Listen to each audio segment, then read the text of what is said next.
Okay, we were talking about Maude. Describe the writing process on that show. Well, in the early days, Alan Levitt would work on stories and take them to Norman and get an okay or get changes and so forth, and then bring them back to us, and we'd write the script. I'm trying to remember who else was on that show. Norman was very active in the rewriting and everything. We'd get the script written, and we'd have a reading, and then okay, send the cast away, and and the writers and Norman frequently would quarrel with each other, and frequently not. You could sell Norman on something. I always used to say, Norman would say, my way is better. I said, we'll never know, because you're only going to do it your way. You ain't going to do it my way. How do you know your way is better? Now, were stories assigned, or were they more collaborative?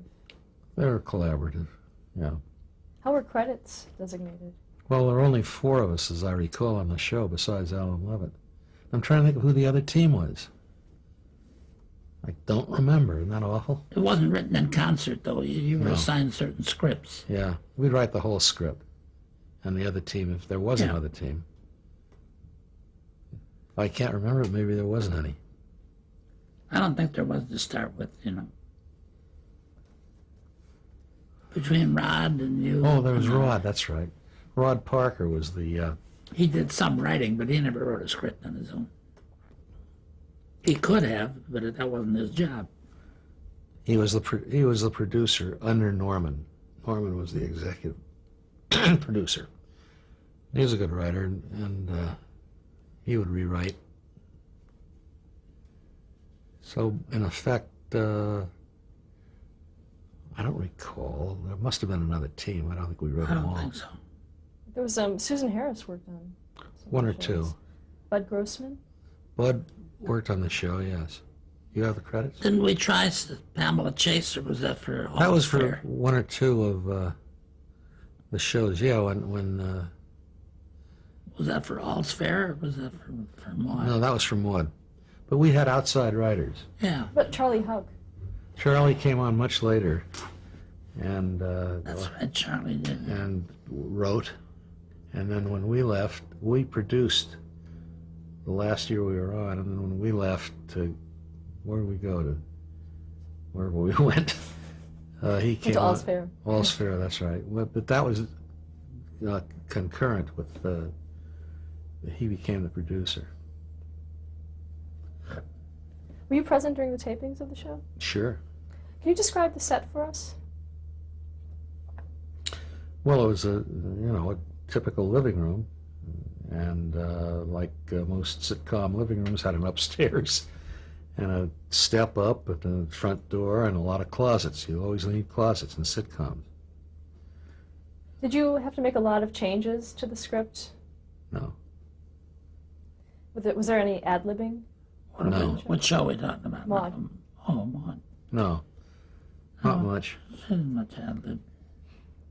What about the boundaries of topics on the shows? Were there shows that you None. didn't do? There were no holds barred. We did.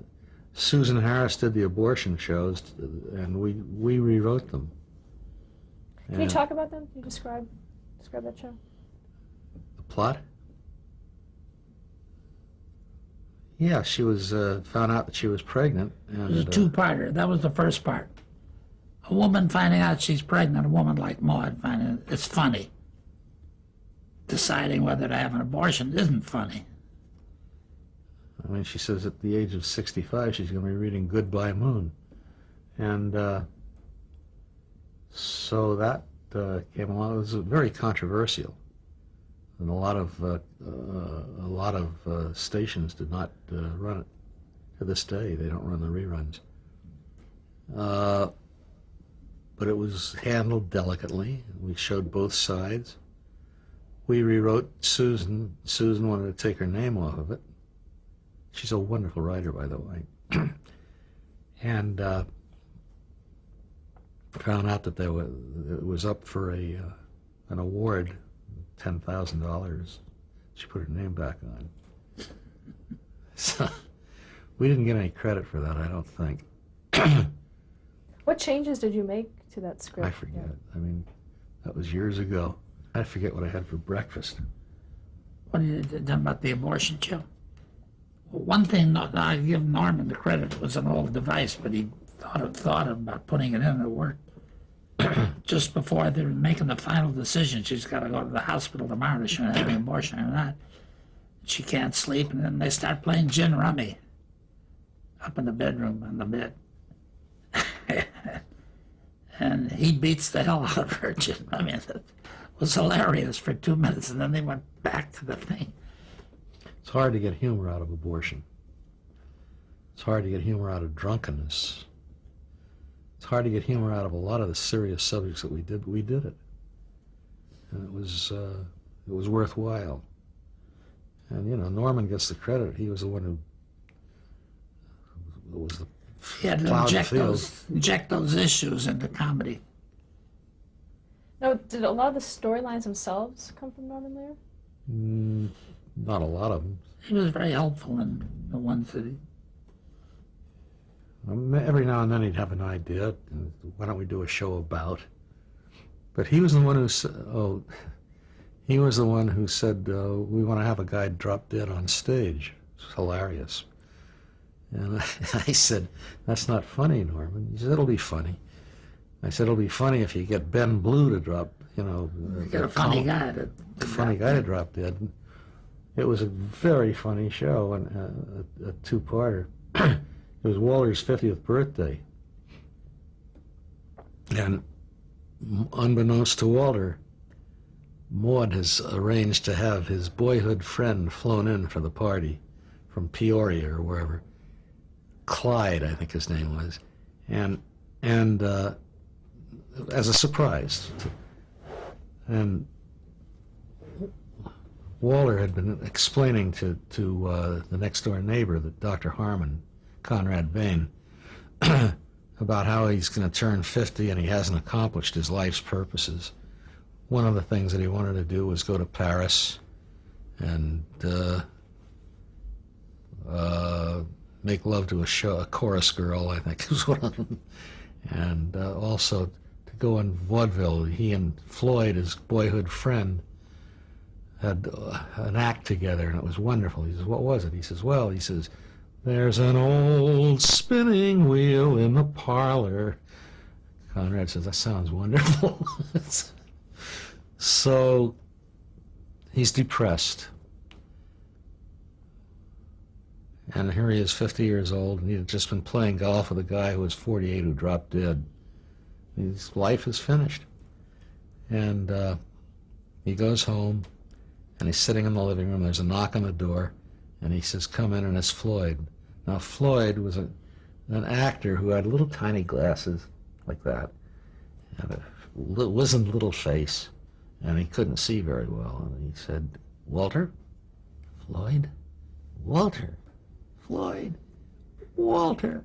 Floyd? He says, Walter, I'm so happy I could drop. But he drops dead. That was the end of the act, and the audience screamed. They didn't believe that they laughed at a man dropping dead. We did 2 dropping dead shows after in different ways, but we knew it would work. But the opening of the second act had one of the best jokes I can remember, and that is, he's sitting there in the foreground, and Maude is in the background on the telephone, and she says, well, that's good. Oh, I'm sorry to hear that.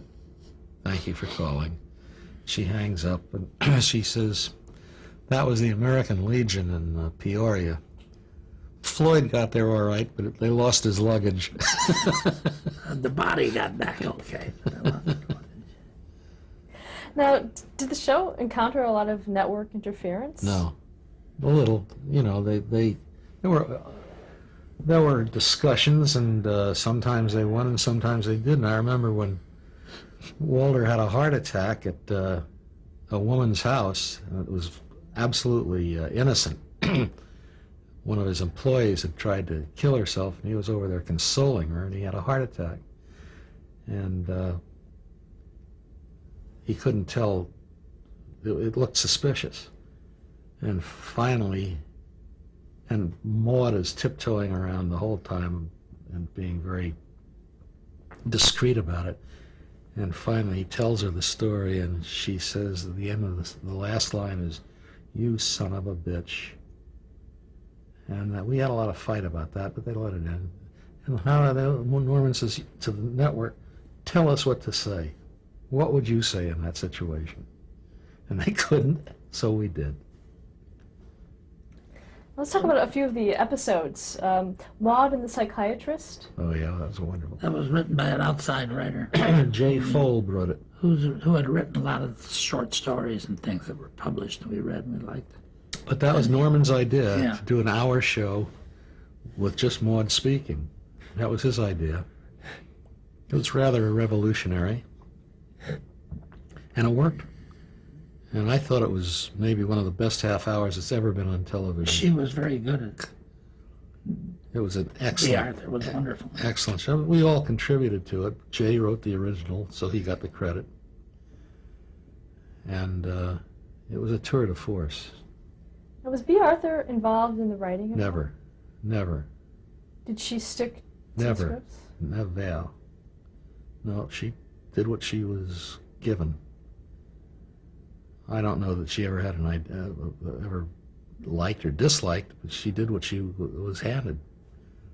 She may have had opinions, but she didn't offer them. She'd laugh, at things that were funny. What did Bill Macy do on the Heart Attack show? Because the following week, we put a joke. We took Bill either showed up late or did something nasty in the show, because the following week, the name of the script was called Let me tell you. Walter's Fatal Heart Attack. And he looked, he says, "You guys serious?" He thought that was it. That he was getting kicked off the show. He didn't know. Well, what happened is he was invariably late for rehearsals, and we kept yelling at him, "For Christ's sake, you're holding up the whole company here." And so we did that as a joke. We got one script and did the front page, and it's Walter's Heart Attack. An actor picks it up. Walter's Fatal Heart Attack. He picks it up and he's saying, "Oh my God, you almost had one." Another show was The Grass Story. Yes, marijuana. Yeah, that was. He drove out of town. They drove out of town. They found grass in his station wagon or something. I forget the details of it. Florida's Problem. Don't remember what her problem was. That her husband wanted her to quit. Oh yeah, That was the 9 to 5 thing. I don't remember it. How are racial issues approached on that show? Well, Maude was totally different, totally deferent. She treated her much nicer than anybody should be treated, because of her color, because Maude was a liberal. That was another thing that we should have mentioned. She was a liberal, and she tried to live up to these liberal things, and her background was all reactionary. And She was really the bleeding heart liberal. bleeding heart liberal was trying very hard to be so sensitive that she was insensitive. But I remember once on it was Florida's birthday, and Maude says, "How old are you, Florida?" She says, "Wouldn't you like to know?" She says, "I can never tell with you people." So, and Maude said, Florida said, "That kill you, don't it?" But she would, the kind of a woman who would insist that Florida come in the front door, not the side door. And she would clean up the house before Florida came back from vacation. And we did a whole thing once where she wound up said, "Thank goodness that. Now let's go out and eat chinks." Oh yeah, well that was terrible. That's what's so New Yorkie. There was the episode A Stitch in Time. You The remember what that's? facelift episode. Oh, the facelift. Yeah. I don't recall too much about that. Do you? She didn't need one, I thought. And she did. I don't know.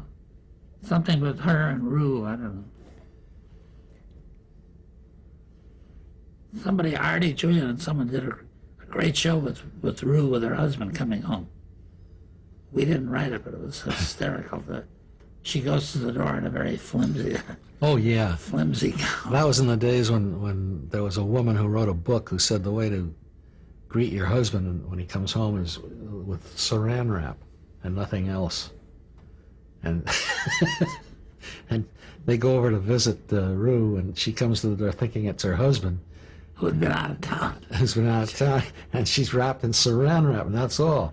And the whole thing was shot from the back of Maude and Bill Macy's head, so that you never saw their expression at all. All you saw No, it's the other way around.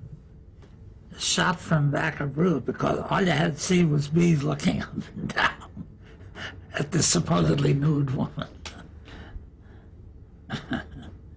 No, why did you leave the show in 1976? Where did we go? All in the Family. Oh, we were asked to go on All in the Family, and we did. Okay, before we get to All in the Family, you also worked on All's Fair. That was a pilot with Bernadette Peters and Richard Crenna. It was a wonderful pilot. And Norman contributed a great deal to the premise. it started out to be a story of my life, which is a May December marriage. Pardon me. And Norman added the fillip that she was a liberal and he was a reactionary. In other words, what happens if Jane Fonda and William Buckley, Buckley so what's this? get it on. Jane Fonda marries William Buckley. You know, there is a couple today, Caravel and I forget, Carville? Carvel, Yeah. and I forget his wife's name. She was a reactionary, right-wing speech. Madelyn. Madeline, that's right. It's the same premise. Yeah. Except ours was phony. And it worked out. It was funny. We did one very funny show. Out of one season. They were, they had a big date, and he was, they couldn't live together right away, but there was a thing where he was an amateur chef, and they were going to theater, and to come back to his place, and he would cook dinner and so on and so on. Meantime, the landlord says the janitors are striking, and there was picketing in front of it, so they come back and the pickets are out. And Jane Fonda ain't going to cross a picket line, go to bed or not go to bed. That was the big thing. Now the stars were Richard Crenna and Bernadette Peters on that show. That's right. Yeah. And you also, Ben Stein. Oh, we hired Ben because both of us are, bleeding heart liberals, and we didn't really trust ourselves with interpreting the right wing properly. And Ben Stein was then a columnist on the Wall Street Journal, and his father was Herb Stein, who was the economic advisor to Richard Nixon, and Ben was a right-winger, still is. So we hired him to be our advisor, and I used to do the warm-up on the show, and I always introduced him. He loved show business after having been working on the Wall Street Journal, and I introduced him as our in-house fascist. He thought that was funny. And so he was helpful to us. Then he wrote a book called Along Sunset Boulevard, and he interviewed us. And he said, and he was always impressed with the fact that we reached millions of people, and he only reached, maybe 100,000 at the most. And he once was interviewing us, he says, do you realize how many millions and millions and millions and millions and millions, and we're looking at each other, he's never going to quit. And he went on and on like that, millions and millions and millions and millions, and we're waiting for him to finish his sentence. And millions of people you have influenced, and Weiskopf says, I can't help it. He's a better actor than he was a writer. Someone said he always wrote like he never saw a naked woman. Anyway, he's still on the air, I think. Yes, Win Ben Stein's money. Yeah. Okay, and so now you were hired as writers in All in the Family. Yeah. Why didn't you go back to Maude? I don't know. I don't remember. It was just time to move on, and I forget. I really do forget. It was such a good show, and I loved it, but maybe Norman insisted. I forget. Now, at what point was All in the Family in its run? That was a couple of years into the run. It was a success, big success. Do you know why you were tapped to write? Yeah, Norman liked us. We always got along well with Norman, Mutual Admiration Society, so. Had you been watching the show? Not too much. I saw it, and we saw it. I mean, it's your business. You got to see what the competition's doing, and they are not only competition; they were in the same barn with us. What was your opinion of All in the Family before you started working on it? Well, I never looked. I get certain feelings about it, and I never about certain things, and I found nothing funny in seeing this bigot. Even though he played it beautifully, and it was. There's some of the shows after we got connected with it, kept watching. They were good, but they sure as hell didn't amuse me any. Even though it's her Edith, but her real name. Gene Stapleton. Gene Stapleton is a very talented See how lady. my lips moved then. And Carol was a master at that character.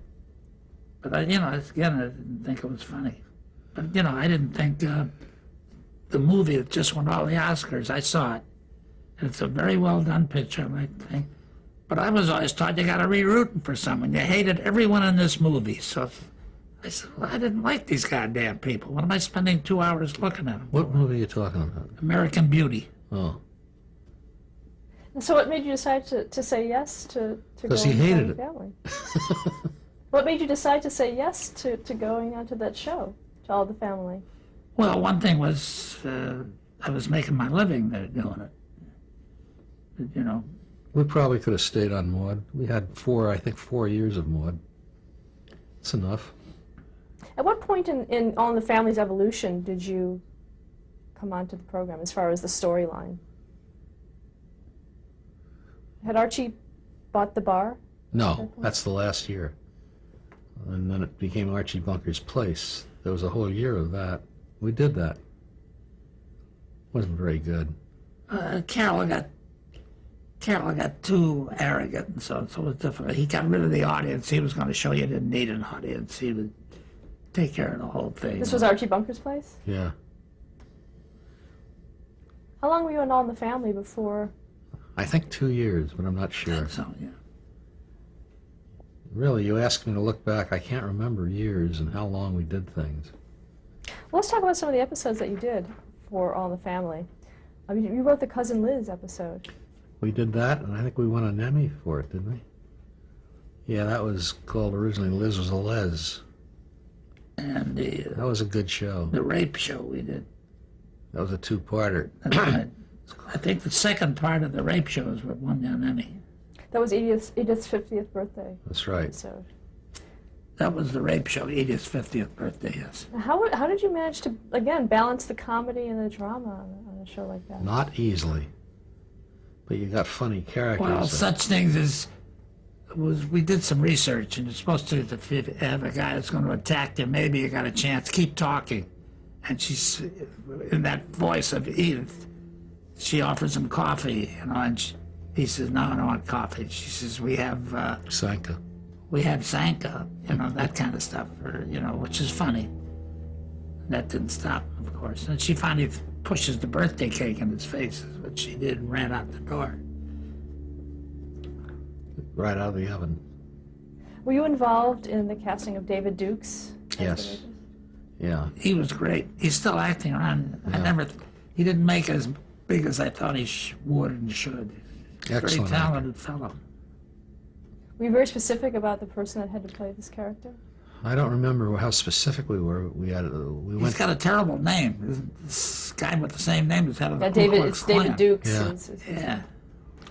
Yeah, well, I think that we were consulted about that, but he was an excellent choice. He handled it very well.